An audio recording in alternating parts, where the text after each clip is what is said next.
পোষা কবুতরগুলোর মধ্যে সিরাজি অন্যতম। আমাদের বাংলাদেশ ও ভারতের আবহাওয়ায় খুব সহজে খাপ খেয়ে নিতে পারে বলে এদের রোগবালাই হওয়ার সম্ভাবনা একেবারেই কম। তাই নতুনরা খুব সহজে এই কবুতরটি পালতে পারেন। গ্রো লাইফের আজকের ভিডিওতে দেখবেন কিভাবে সিরাজি বা লাহোরি কবুতর পালন করা যায়, আর সাথেই দেখবেন সিরাজি কবুতর বা লাহোরি কবুতরের দাম কত। তো আসুন শুরু করি। এই কবুতরটি পালন করা খুব কঠিন কিছু নয়। সাধারণ দেশি কবুতরের মতোই সাধারণ খুব ঘরে পালন করা যায় এদের। তবে এ ধরনের ফেন্সি কবুতর খাঁচায় বা রুমেও পালন করাই উত্তম। রুমে পালন করলে খাঁচা বড় করে বানাতে হবে এবং সামান্য উড়া ও হাঁটা চলার ব্যবস্থা করে দিতে হবে। দেশি কবুতরের মতোই কাঠের খোপে পালন করা যায়, এক্ষেত্রে খুব বড় ও নিরাপদে রাখতে হবে। খামার বা বাণিজ্যিকভাবে পালন করলে প্রতিষেধক টিকা বা ভ্যাকসিন প্রদান করতে হবে। মোটামুটি 24x24 সাইজের একটা খাঁচাতে এক জোড়া করে লাহোরি কবুতর আপনি পালতে পারেন। এবার আসুন খাঁচায় সিরাজি কবুতরের পালন পদ্ধতি সম্পর্কে আমরা কিছু তথ্য জেনে নেই। এদের জোড়ায় জোড়ায় খাঁচায় পালন করা যায়। প্রতিটি খাঁচায় এক জোড়া করে কবুতর রাখতে হয় এবং এদের ডিম দেওয়ার জন্য ও বাচ্চা ওঠানোর জন্য মাটির বা প্লাস্টিকের পাত্রের সাহায্যে কৃত্রিম বাসা তৈরি করে দিতে হয়। প্রতিটি খাঁচার সাথে পানির পাত্র ও খাবারের পাত্র যুক্ত করতে হয়। সিরাজি কবুতরের খাবার কি? সিরাজি কবুতর পালন করতে গেলে সর্বপ্রথম এই প্রশ্নটি আমাদের মাথায় আসে, কবুতরকে কি খাওয়াবো?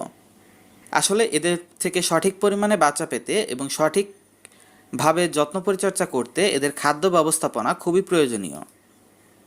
খাঁচায় বা ঘরে সবসময় খাদ্য ও পানি রাখার ব্যবস্থা থাকতে হবে। ক্যালসিয়াম, ফসফরাস ও অন্যান্য খনিজ উপাদানের ঘাটতি যাতে না থাকে সেজন্য গ্রিট বা মিনারেল ব্লক প্রয়োগ করতে হবে। সামান্য পরিমাণ শাকসবজি ও সবুজ পাতা খাওয়ানো যেতে পারে। সিরাজি জাতের কবুতরের জন্য সুষম দানাদার খাদ্য সরবরাহ নিশ্চিত করতে হবে। তো আপনি কিভাবে সিরাজি কবুতরের জন্য সুষম খাদ্য তৈরি করবেন এটার একটা বিস্তারিত তালিকা এখানে তুলে ধরা হলো। এই খাদ্য তালিকাটা তৈরির জন্য আপনাকে মোটামুটি 4 থেকে 5টি উপকরণের নিতে হবে। 1 নম্বর উপকরণটি হচ্ছে গম ভাঙা। 50% পরিমাণ গম ভাঙা নেবেন, মানে যদি 1 কেজি খাবার তৈরি করেন তবে 500 গ্রাম পরিমাণ নেবেন গম ভাঙা। দ্বিতীয়ত সরিষার বীজ, এটা নেবেন 25% বা 250 গ্রাম পরিমাণ। তৃতীয়ত কালাই, এটা নেবেন আপনি 10% মানে 100 গ্রাম পরিমাণ। আর সাথে সরগম, এটাও 15% মানে 150 গ্রাম পরিমাণ 1 কেজিতে। সো এই উপকরণগুলো মিশিয়ে আপনি এদের খাদ্য তৈরি করে সবসময় সরবরাহ করবেন। তাছাড়া সিরাজি কবুতরের জন্য দিনে অন্ততপক্ষে একবার করে পানি পরিবর্তন করে দিতে হবে। যদি 2বার পরিবর্তন করে দিতে পারেন তবে সেটা আরও ভালো। আসলে এই কবুতরগুলোর রোগবালাইয়ের 90% হয় অপরিষ্কার পানি থেকে, তাই চেষ্টা করবেন দিনে একবার বা যদি সম্ভব হয় দিনে 2বার করে পানি পরিবর্তন করে দেওয়ার। এগুলো যদি আপনি মেনটেন করতে পারেন তবে আপনার কবুতরগুলো সুস্থ সবল থাকবে ও ডিম বাচ্চা উৎপাদন করবে। মোটামুটি 6 মাস বয়স হলে সিরাজি কবুতর বাচ্চা উৎপাদন শুরু করে এবং প্রতিবারে এরা 2টি করে বাচ্চা উৎপাদন করে। বাৎসরিকভাবে হিসাব করতে গেলে 1 বছরে 1 জোড়া কবুতর থেকে 4 থেকে 6 জোড়া পর্যন্ত বাচ্চা উৎপাদন করা যায়। তবে কিছু কিছু ব্রিডার রয়েছে যারা অতিরিক্ত পরিমাণে অভিজ্ঞ, তারা আরও বেশি পরিমাণ বাচ্চা উৎপাদন করতে পারেন। সর্বোপরি একজন নতুন কবুতর পালক হিসাবে আপনি এই কবুতরের জাতের ব্রিডটি সিলেক্ট করতে পারেন, এটি খুব সহজেই পালন করা যায়।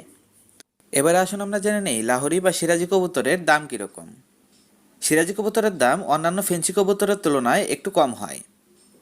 এই কবুতরগুলোর বয়স, আকার ও সৌন্দর্যের ভিত্তিতে দামের পার্থক্য থাকে।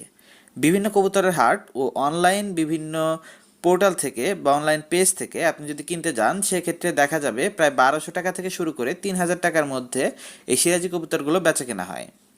অন্যদিকে এদের প্রতি জোড়া 2500 থেকে শুরু করে 5000 টাকা পর্যন্ত বেচা কেনা হওয়াটা স্বাভাবিক দাম। তবে আপনি যদি এদের বাচ্চা কিনেন তবে এক